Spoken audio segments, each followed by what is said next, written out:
The next question comes from Alan Simonson. And I guess this one's for me, and it's who is an NHL draft prospect you think has some untapped long term potential? And this is one that I asked a couple scouts about, and it's been a tough one. And I'll write a story about it eventually. But Oscar Fisker Molgaard on Denmark is a guy that like the NHL like central scouting didn't even rank at the beginning of the year, and a lot of places had nothing on him. Definitely not a first round caliber player. Like nobody knew much. He was playing in the Swedish men's league, this Danish player. And, the World Championship, he hasn't had a great tournament. He's been very quiet, but Denmark was eliminated. They were not really a huge threat. They were in it till the end, but I think that was more of Germany having a bad start than Denmark being good.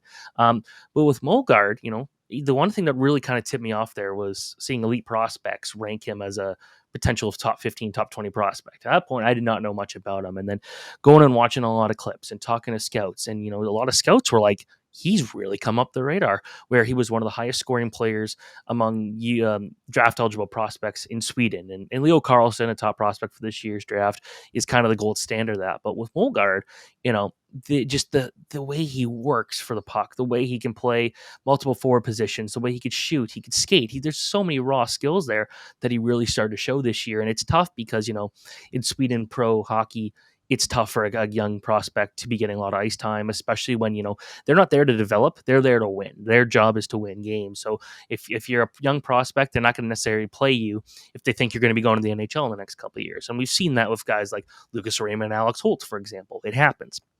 But with Molgaard, 7 points this year and how many games he played, I think is still something you can't ignore.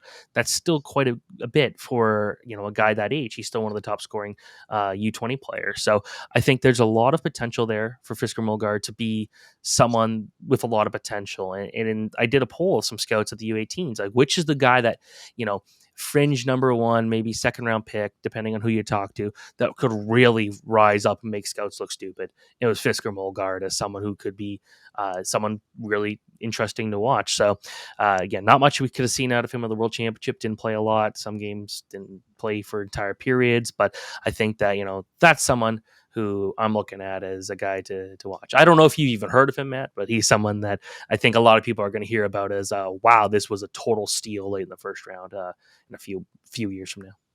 Yeah, I mean, I've heard of him thanks to you, and that's why I wanted to defer to you for this question. I think the intrigue's there, and it's exciting for the nation of Denmark. I feel like they're due for an injection of some new exciting players as well, right? Because he is Dane. You said he's a Dane, right? Yes. Yeah. So since we had Nikolai Ehlers, Oliver Bjorkstrand, there was that generation of Danes coming in that was exciting. So I think that would be pretty interesting for the sport internationally. The guy that I was looking at, I don't think he's a deep sleeper, but in terms of just the boom bust, it kind of reminds me of Brad Lambert last year. And it's Andrew Crystal, right? Because if you look at the rankings, everyone puts him so differently, right? So Daily Faceoff, you have him number 16, Stephen. I've seen him ranked as high as 8. I've seen him ranked as low as 35th. He's just all over the map. So I've seen him ranked as high as 6th, actually. If you're looking at the aggregated rankings at elite prospects. So, but his goal scoring potential is really intriguing. I think it's 39 goals in 50-something games with Kelowna this year. So to me, that's exciting if we're talking in a fantasy hockey context. Someone who might get overlooked, depending on where he goes in the draft. The range of outcomes is going to be really wide, depending on who likes him or doesn't like him. But the ceiling is still interesting there to me. Yeah, I had him actually pretty decently early on in my first couple rankings. I had him as a top 10 guy. I had him actually, I think, 7th one time. And for me, the skills there, everything's there.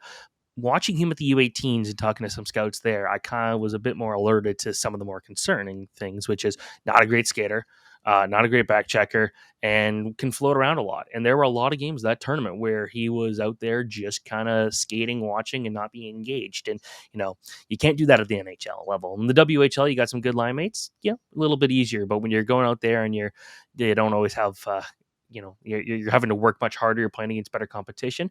That's tough. So for him, there's the concerns there. From a skill level perspective, I don't think there's many guys that are better than him. Watching him at the U18, just practicing lacrosse goals, and he actually made a couple attempts on them too.